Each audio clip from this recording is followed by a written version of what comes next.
আমার বন্ধুগণ, এই পৃথিবীতে আমরা যারা এসেছি কেউ আমরা চিরকাল থাকতেই পারবো না, কারণ আমরা কেউ এখানে থাকার জন্য আসিনি। এখান থেকে আমাদেরকে যেতেই হবে।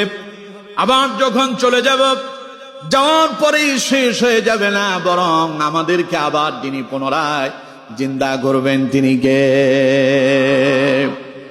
মানুষ যখন মরে যায়, মৃত মানুষকে আপনারা যখন কবরস্থ করেন, কবর দিতে গিয়া তার কবরে আপনারা 3 মুঠ মাটি ঢেলে দেন। দেন কি দেন না?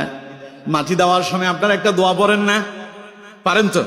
দেখি পড়েন আমার সঙ্গে। মিনহা খালাকনাকুম ওয়া ফিহা নুঈদুকুম ওয়া মিনহা নুখরিজুকুম তারাতান উখরা। পড়েন তো সবাই। এটাকে 3 অংশে আমরা ভাগ করি। মিনহা খালাকনাকুম বলে প্রথম কবরে মাটি দেয়, আবার মাটি হাতে নিয়ে পড়ি ওয়া ফিহা নুঈদুকুম, পড়া শেষ হওয়ার সঙ্গে সঙ্গে আবার মাটিটা কবরে ছেড়ে দেয়। ওয়া মিনহা নুখরিজুকুম তারাতান উখরা, মাটি হাতে নিয়ে আবার তৃতীয়বার পড়লাম, কবরের ভেতরে মাটিটা ছেড়ে দিলাম। কি বলেছি আমরা অনেকেই জানি না।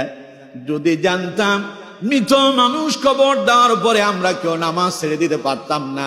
যদি জানতাম একজন মানুষকে কবরস্থ করার পরে সিনেমা, গান, বাজনা, অশ্লীলতার ভেতরে আমরা নিমজ্জিত হতাম না।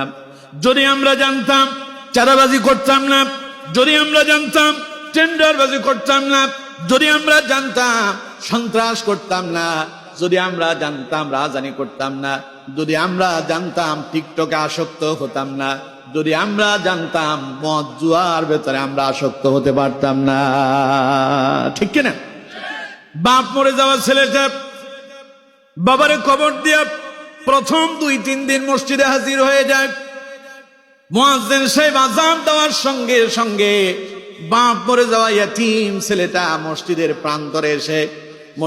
প্রাঙ্গণে এসে দাঁড়িয়ে যায়। ফজরের আযান দেওয়ার আগে উপস্থিত। 3 দিন তারে মসজিদের কাছে পাওয়া যায়, 4র্থ দিন আর তারে খুঁজে পাওয়া যায় না। ঘটনা কি আমার বন্ধুবান?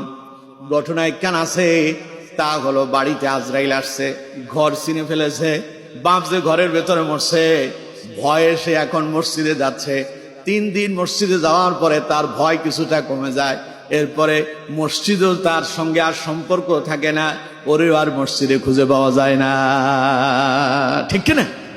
যদি জানতো যে আমার সামনে আমার বাপ মরছে, যেই বাবার সঙ্গে একসঙ্গে ঘুমালাম, যেই বাবা নিজে না খেয়ে আমাকে খাওয়ালেন, যে বাবা তার গোটা জীবনটা আমার পেছনে ব্যয় করলো, সেই বাবাকে হারিয়ে ফেলেছি, আমিও তো হারিয়ে যাব।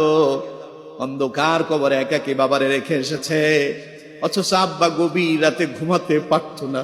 ছেলে যতক্ষণ ঘরে না আসে বাবার চোখে দিয়ে পানি পড়তো। রাত গভীর হয়ে যেত, ছেলে এখনো ঘরে আসেনি। ছেলে আসতে দেরি হয়, মা কান্নাকাটি শুরু করে দেয়, ফ্রেশান হয়ে যায়, আব্বা ফ্রেশান হয়ে যায়।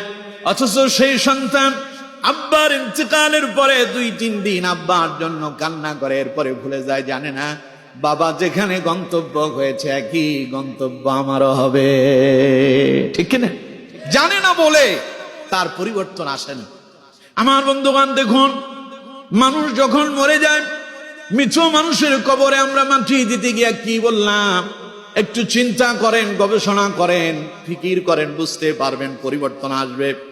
মৃত মানুষের কবরের পাশে বসে আমরা মাটি দিচ্ছি আর বলছি মিনহা খালাকনাকুম। মাটি হাতে নিয়ে বলছি, আল্লাহ বলছেন মিনহা খালাকনাকুম, আমি তোমাকে এই মাটি থেকে সৃষ্টি করেছি। ওই মাটি আপনি হাতে নিয়ে বলছেন মিনহা খালাকনাকুম, আল্লাহ আমাকে এই মাটি দিয়া সৃষ্টি করেছেন। এই কথা বলে মাটিটা কবরে ছেড়ে দিলেন। তার মানে মৃত মানুষটাকে উদ্দেশ্য করে বললেন, আল্লাহর বান্দারে, এই মাটি থেকে আল্লাহ আমাকে সৃষ্টি করেছেন, তৈরি করেছেন, এই মাটিতে তোমারে রেখে দিলাম, বিশ্বাস করো এই মাটি থেকে আল্লাহ তোমারেও সৃষ্টি করেছেন। আবার মাটি হাতে নিলেন, মাটি হাতে নিয়ে আবার বললেন ওয়া ফিহা নুঈদুকুম, আপনি বলতেছেন, আল্লাহ পাক বলছেন এই মাটির সঙ্গে একদিন তোমরা মিশে যাবা। মাটি হাতে নিয়ে বলতেছেন ওয়া ফিহা নুঈদুকুম, এই মাটি থেকে আমার সৃষ্টি করা হয়েছে, একদিন এই মাটির সঙ্গে আমি মিশে যাব। এই কথা বলে মাটিটা কবরে ছেড়ে দিলেন। তার মানে মৃত মানুষটারে লক্ষ্য করে বললেন, আল্লাহর বান্দারে, তোমাকে এই কবরে রেখে যাচ্ছি, অনন্তকাল তুমি এই কবরে এইভাবেই থাকবা না, বরং তুমি একদিন এই মাটির সঙ্গে মিশে যাবা। আমার আগেই তোমার আগমন হয়েছে, তুমি যেখানে আছো আমিও সেখানে আসতেছি। তুমি এইরকম অস্তিত্ব সম্পন্ন থাকবা না, একদিন তুমি এই মাটির সঙ্গে মিশে যাবা। আমার আগে তুমি এসছো, তোমার পরে আমি আসতেছি, সুতরাং এই কবরে তোমারে রেখে যাচ্ছি, চিরকাল তুমি এমন থাকবা না।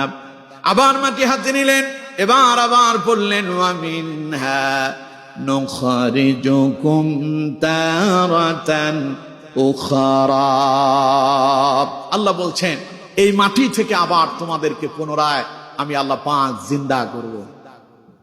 এই কথা বলে মাটিটা কবরে ছেড়ে দিয়া মৃত মানুষটারে বুঝালেন, আল্লাহর বান্দারে, এই মাটি থেকে আল্লাহ আমাকে সৃষ্টি করেছেন, তোমাকেও সৃষ্টি করেছেন। এই মাটিতে তুমি যেমন আজকে চলে গিয়েছো, তোমার মতো আমিও একদিন আসবো। তুমি এই মাটিতে চিরকাল এইভাবে থাকবা না, তুমি একদিন মাটির সঙ্গে মিশে যাবো, আমিও মাটির সঙ্গে মিশে যাব।